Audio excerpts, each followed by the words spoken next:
Bonjour tout le monde, nous voici pour une nouvelle vidéo.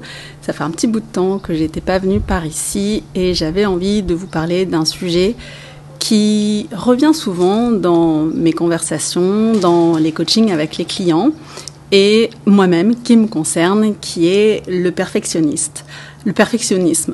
Alors, est-ce que c'est utile ou pas d'être perfectionniste? Est-ce que c'est une qualité ou un défaut comme on peut le lire souvent?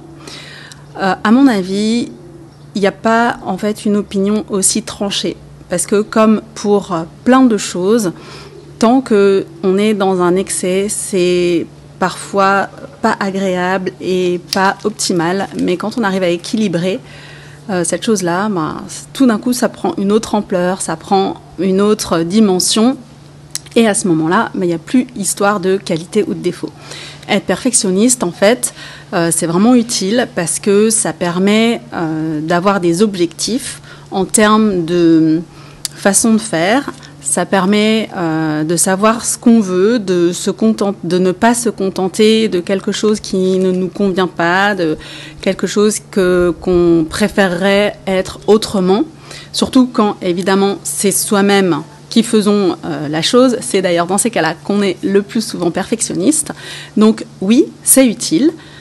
Pourtant, ça peut devenir vraiment un inconvénient ou je dirais pas un handicap parce que c'est vraiment fort comme mot, quoique pour certaines personnes qui sont vraiment très perfectionnistes, ça peut devenir bloquant parce que c'est en excès et que ça empêche alors d'avancer et ça empêche de faire de mettre des actions en place, de faire des choses, même si c'est des choses agréables, organiser un dîner à la maison, faire une surprise à un ami ou une amie, même des choses aussi anodines que, par exemple, garer sa voiture. Et quand on est vraiment perfectionniste et qu'on a envie que ce soit fait d'une façon vraiment idéale, parce que en fait, on n'a pas envie que les autres soient déçus, on n'a pas envie que ça puisse gêner quelqu'un, on n'a pas envie que ça puisse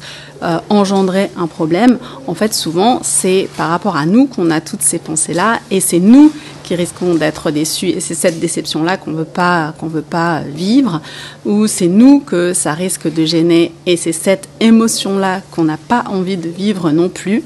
Donc, être perfectionniste, il y a une connotation négative parce que dans l'idée générale, c'est dans le trop. En fait, c'est dans le trop quand, surtout, c'est plus agréable et c'est plus constructif quand on est dans le jugement.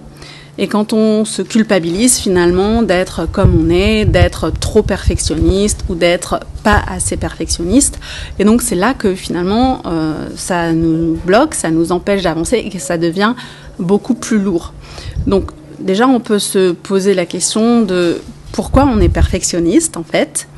Et en fait c'est lié bien souvent à notre système nerveux qui est perfectionniste parce que soit il est en mode action, sympathique, actif. Et du coup, il veut faire beaucoup d'actions, il va mettre plein de choses en place pour que ce soit le mieux possible, le plus parfait possible, voire parfait.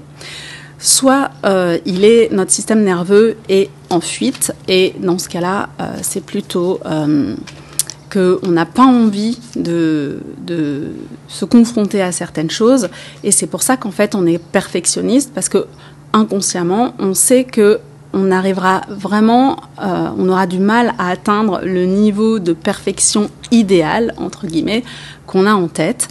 Et ça nous permet alors de fuir certaines responsabilités. Bien sûr, c'est pas conscient, tout ça.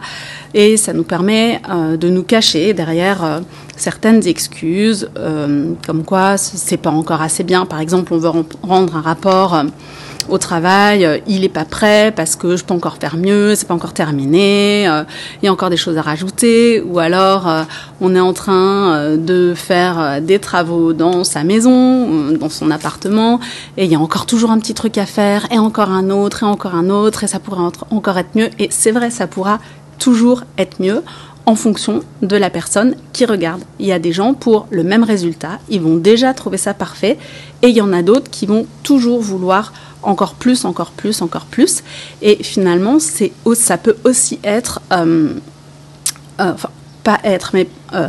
provoquer le troisième état du système nerveux quand il est en mode survie. Je suis en train de me faire manger par les moustiques, qui est le mode freeze. Ça veut dire qu'on ne fait plus rien et on a l'impression que c'est tellement difficile d'arriver à son objectif, d'atteindre son objectif qu'on a décidé inconsciemment parfait, qu'on ne fait plus rien. Et là, on est en mode dorsal, en fait. On n'arrive plus à se mettre à l'action. Donc, bien souvent, en fait, pour pas dire à chaque fois, quand on a ce système nerveux qui est en mode survie et qui est plus en mode ventral, c'est-à-dire en mode où il se sent en sécurité et où il n'a pas besoin de nous protéger, parce qu'en fait, c'est notre cerveau qui veut nous protéger d'émotions inconfortables. Il n'a pas envie qu'on vive ça, il préfère qu'on reste bien tranquillement dans ce qu'on connaît, en fait, parce que comme un parent, une maman super aimante qui cajole son enfant, elle préfère lui tenir la main quand il apprend à marcher plutôt que de le voir tomber. Notre système nerveux, c'est un peu ça. Notre cerveau, c'est un peu ça. Donc, quand on n'est pas en mode ventral, ça veut dire qu'il y a des insécurités derrière, ça veut dire qu'il y a des peurs, et bien souvent, ça veut dire qu'il y a des blessures, ou ça veut dire qu'il y a des souvenirs, des traumas qui datent il y a très longtemps parfois, qu'on réalise même pas, qui sont même pas à notre niveau de conscience, qui nous empêchent de faire ça, qui nous bloquent de faire ça.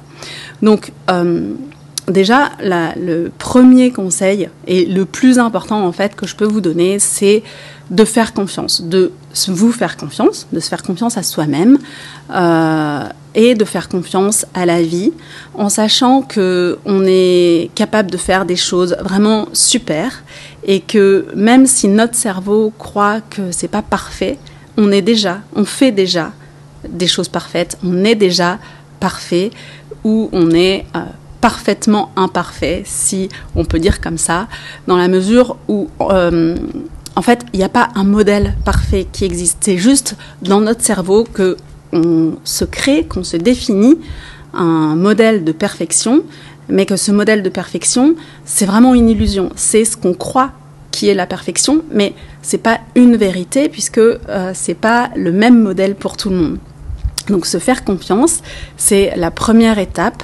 Et accepter du coup, en faisant confiance à la vie aussi, que tout ce qui arrive, que tout ce qu'on fait, que la façon dont on le fait, c'est déjà très bien et que ça nous permet d'apprendre d'autres choses, ça nous permet de vivre d'autres choses, même si c'est inconfortable, même si c'est surprenant, même si on ne s'y attendait pas.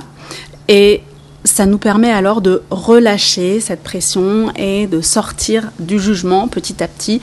Et à chaque fois qu'on voit qu'on est en train de se juger, c'est déjà d'en prendre conscience et puis de s'entraîner à libérer ses blocages, à libérer ses peurs. Et on peut faire ça de façons différentes. Je vous en ai déjà partagé beaucoup dans mon contenu gratuit. Elles sont vraiment propres à chacun, donc je vous conseille d'essayer les différentes méthodes et puis de voir ce qui vous convient le mieux. C'est déjà un très bon début.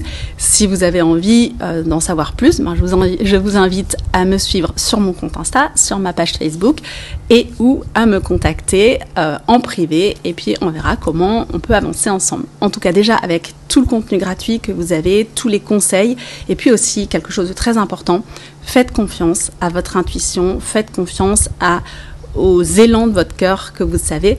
On en reparlera encore une prochaine fois, mais c'est vraiment une façon de vivre qui change la vie et qui permet du coup de se créer, de se faire une vie de façon intentionnelle. Ça veut dire comme on la décide, et qui nous correspond le mieux et dans laquelle on est le mieux et le plus épanoui pour vivre du coup sereinement et en accord avec nous et avec les autres.